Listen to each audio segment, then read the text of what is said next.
Vou relembrar um pouco do caso. A Tatiana tinha 29 anos, gente, era advogada e foi assassinada pelo marido Luiz Felipe Manvalier em 22 de julho de 2018.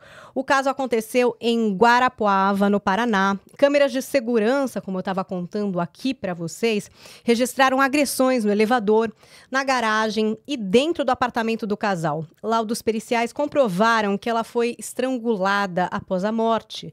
Manvalier jogou o corpo da sacada do quarto andar, mas logo depois desceu e recolheu o corpo, levando de volta ao apartamento e tentando simular outro cenário. Eu até fiz uma pausa aqui, porque não é só que ele desceu. Vamos imaginar assim, uma pessoa que comete um crime, ela desce desesperada, mas não foi bem assim, ela né? Tenta chorar, tenta fazer sair uma lágrima. Não foi Não. Não, e você sabe que nesse caso, né, quando a gente olha, porque ele é muito rico de imagens. Sim. E eu acho que uma imagem fala por 1000 palavras, muitas vezes. A quantidade de violência, né, que foi ali capturada pelas câmeras de segurança do prédio, no elevador. Olha quem chegou, doutor Luciano Santoro. Bem-vindo, doutor. Olha, o nosso Boa querido. noite. Estávamos aqui, Luciano, começando com o caso. A gente aguardou, porque do Márcio Smelling a gente precisa muito daqui do Luciano, com o caso da Tatiana Spitzner. Muito bacana. É um caso importante e a gente estava comentando aqui, Luciano, que é um caso muito rico, porque ele tem muita imagem, né, que comprova, né, todas as agressões que essa mulher sofria. O desespero dela na descida do carro, ali na garagem, ela correndo, e ele é um homem forte, né? Ela jogava rugby, né? Um então, homem bonito, e ela também linda, lindíssima, linda. jovens. E aí o que acontece? Ela correndo ele em volta do carro, tentando se desvencilhar dele. Aí ela vai pro elevador na tentativa, né, de fugir dele, mas ele alcança ela, entra no elevador. Tem uma luta corporal dela tentando, né, se livrar dele, ele puxando ela, até que ele vai colocá-la dentro de casa. Lógico que dentro de casa a gente não tem as imagens do que aconteceu. Mas eu cheguei a entrevistar o promotor desse caso, né? Um promotor bastante diligente, sabe? Muito sério, muito preocupado em relação à questão das violências domésticas, Paulinha. Mas até para trazer aqui para os nossos queridos juristas e advogados aqui, o que acontece? Ele vai jogar a Tatiane, né? Ali da sacada do apartamento deles. E o que ele faz?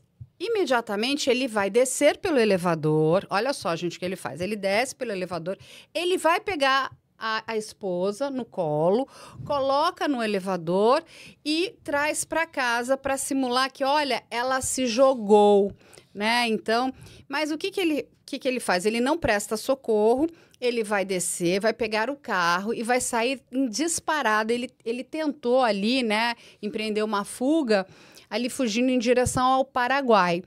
Mas ele vai chegar a bater o carro e aí vai ser parado e vai ser preso pela autoridade policial. Mas o que é muito interessante, que eu digo que sempre nós temos os anjos do universo, né? Do outro lado do prédio, Luciano e Hanna e Paulinha, tinha como se fosse um restaurantezinho, sabe? Tipo um barzinho. E nos fundos ali tinha um homem olhando o que estava acontecendo no apartamento. Ele, inclusive, é uma testemunha muito importante, porque ele é uma testemunha ocular. Então, porque ele tentou todo o tempo alegar que ela tentou o suicídio, o autoextermínio ali, né? E ele fala, não, teve uma luta corporal e eu vi ele jogando a esposa. Então, esta testemunha, que é muito parecido com o caso de Daniela Pérez, que é o advogado que, quando estava passando, viu o carro, que conseguiu ajudar ali depois a autoridade policial a entender que chegar até o Guilherme de Pádua. Novamente é isso, porque aí ele vai subir, e quando ele sobe, gente, é até de mau gosto, né? Porque ele começa a se arrumar no elevador. Não sei se vocês lembram dessa cena. Sim, também, que ele está se achando muito lindo, né? E até colocar uma musiquinha, virou tipo um meme, sabe, Paulinha? Que era I'm too sexy for my crime, porque ele estava mais preocupado em se arrumar no espelho do que prestar atendimento para a esposa. E o que é... Porque, assim, a defesa dele, né?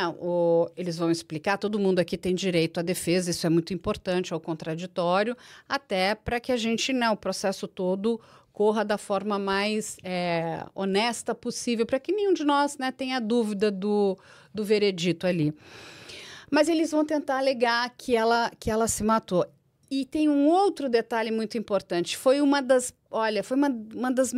dos melhores trabalhos de perícia, sabe, em termos de medicina legal. Porque o médico vai explicar que as fraturas que ela vai sofrer, veja só, olha que interessante, olha como é importante o médico legal. Ela sofre várias fraturas, mas essas fraturas são já de um corpo sem vida. Então, são essas as fraturas que vão dizer, olha, então, essa fratura foi depois da morte. E o médico vai conseguir comprovar que ela foi estrangulada. Então, antes dela ser arremessada, ela foi estrangulada dentro de casa, Paulinha. E, infelizmente, ele vai acabar jogando ela ali, né, para simular, tipo, ela tentou se matar. E voltando um pouquinho, que eu acho que era legal eles comentarem aqui com a gente também, a questão da violência. Essa mulher não podia fazer nada sozinha. É isso que eu ia perguntar. Eu sei que a doutora Hannah adora um detalhe para trazer um perfil para a gente, de como que era essa relação entre os dois. Era de ciúmes, era de posse, como que era antes? Porque quando a gente fala de feminicídio, muitas vezes a gente vê que talvez tivesse uma oportunidade... O que é muito difícil, né? A gente tá falando de um relacionamento extremamente tóxico, que a pessoa não consegue sair. Mas tem indícios, né? Tem aquelas bandeiras vermelhas que chamam a atenção muito antes de acontecer o crime. Tem algumas coisas que acontecem. Conta um pouco pra gente desse perfil. Esse era um relacionamento já conturbado. Ele era muito ciumento, muito possessivo. Tanto que na noite que acontece o crime, dá pra ver que eles tinham só uma chave da casa. Então, ela não tinha nem o próprio chaveiro para entrar na casa dela. Ela dependia de ele dar a chave ou não. Então, aí a gente já percebe uma coisa meio disfuncional. Ele tinha o controle total do celular dela, mas quando ela pediu para ver o celular, ele surtou praticamente. Então, você vê essa relação já muito desequilibrada.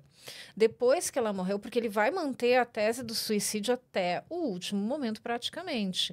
Ele vai revitimizando a Tatiane, como a gente está acostumado a ver isso, infelizmente. Então, ele vai dizer que ela tinha vários problemas. Ela tinha problemas de autoestima, porque ela achava que ela era feia, que ela era gorda e que ela era lindíssima. Mas as amigas sabiam que era ele que colocava isso na cabeça dela. Ele ficava reforçando que ela era muito feia, que se eles se separassem, ninguém ia querer ela.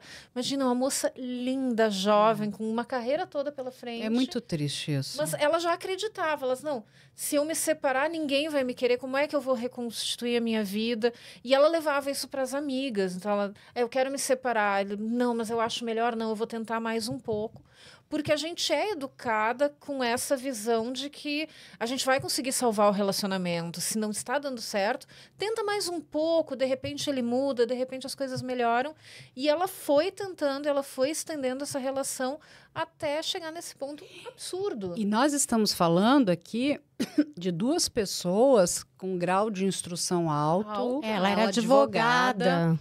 Ele, enfim, inclusive foi fazer doutorado. Eles moraram na Alemanha há muito tempo. Eu cheguei, inclusive, a entrevistar uma vizinha deles na Alemanha, que era uma brasileira, e que ela relatou para mim que ela já tinha visto a Tatiane com o olho roxo, mas que ela sempre tentava esconder isso, porque é muito humilhante para a mulher, né?